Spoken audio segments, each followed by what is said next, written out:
একদিকে দাও দাও করে জ্বলছে আগুন, অন্যদিকে দেশীয় অস্ত্র নিয়ে সংঘাতে জড়িয়েছে দুই পক্ষ।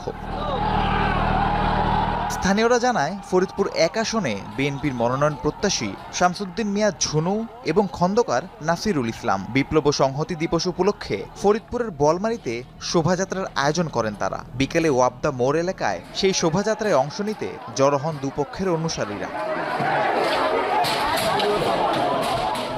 এ সময় দুপক্ষের অনুসারীদের মধ্যে উত্তেজনা দেখা দেয়।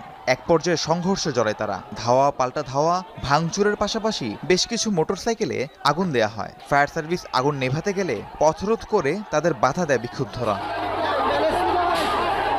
এই ঘটনায় পাল্টাপাল্টি দোষারোপ করেছেন শামসুদ্দিন মিয়া এবং খন্দকার নাসিরুল ইসলাম।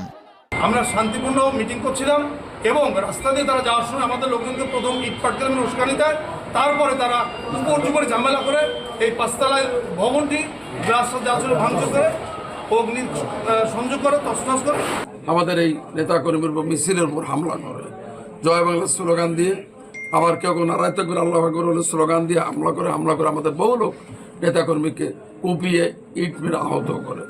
প্রায় হসপিটালে প্রায় 50 জনের মতো এখন তারা ট্রিটমেন্টে আছে।